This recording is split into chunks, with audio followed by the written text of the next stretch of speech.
Francet love team na grabe na raw talaga ang closeness. Sa set kasi ng first movie nila na may future you, kahit break time ay todo usap daw sina Francine Diaz at Seth Pedelin tungkol sa script at batuhan sa acting. As in, di raw mapaghiwalay to the point na kulang na lang ay magsubuan ang dalawa. Yan kasi ang pagbubuking ng director nilang si Direk Crisanto Aquino. Why not, di ba? Ganon na pala talaga ngayon, no? Kailangan may partner na ginagawa ang mga bagay-bagay. No! O, Jun Laling, ikaw ba yan? O, no! Sabi ni Jun Laling, no? Hi, friendship Jun Laling nanonood, di ba? No! Ang concept kasi, ito na yung launch ng movie nila, My Future You. Oo. Diba? Ito ay Ada Regal at very thankful po si Francine at si Seth Pedelin dahil nga kay Mother Lily bago namatay ay pinagkatiwalaan sila na bigyan ng launching movie. correct. To think na Medyo, taga-ABS-CBN sila, di ba? Medyo Hindi na-delay. Star Cinema. Medyo na-delay nga ang pagpapalabas nito. Siyempre, namatay si Mother Lily. So, may mga inayos pa. So, finally, hindi naman pala kailangan maghintay ng mga Francet fans ng matagal para mapanood itong first na launching pa, di ba? Itong launching movie nila together. Yes. May Ganon. Future You Oo. na parang nakikinit-kinit ako na rin magiging blockbuster dahil alam naman natin ang daming mga tagahanga. Sana lang, no? ng, Kasi ang Francet. pressure din, hindi din natin, di ba, maiiwasan na i-compare talaga.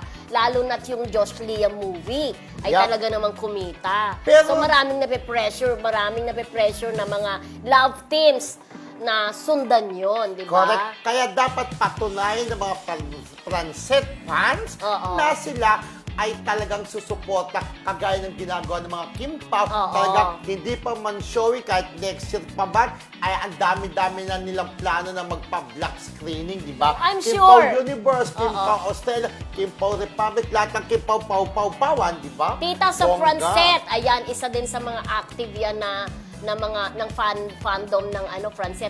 Alam ko sila ay magpapa-black screening. Ayan, mga Ayan. titas of Francet. Yes. Mga titas-titas na edad-edad na, di Oo. ba? Meron Tala- ding lolas of Francet. Yes, so, ang mga lola niya, di ba? Oo. Actually, marami naman din mga tagahanga ang Francet, di ba? Na Oo. nagsimula. Ay, hindi sila magka-love team dati, di ba? Yes, Si hindi. Seth is kay Andrea, si Francine ay kay Kyle Kyle Echari. Echari.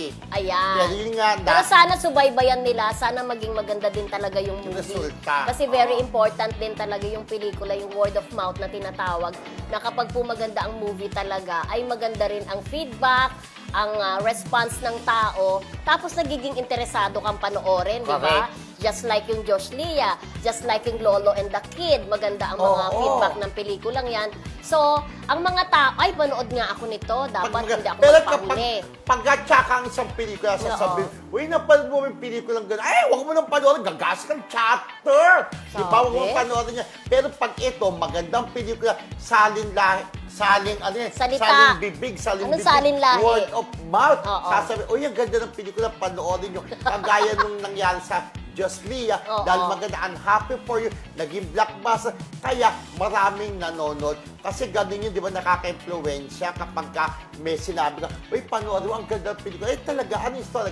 Ay, hindi ko kukwento, kaya sabi ko, panoorin mo, di ba? Oo. Ganon. Parang ang taas-taas ang energy. Hindi, mo yung ngayon. parang ano niya, my love will make you disappear. Panoorin nyo, kahit hindi pa nang-start ang pelikula, di ba? Yes, anong papanoorin nila? Wala pa. Hindi, panoorin nyo, kung hindi pang nag-ibig abangan nyo, Abangan nyo. pag-ipunan natin ang pelikula, launching movie ng Kim Pao, My Love Will Make You Disappear. Yeah!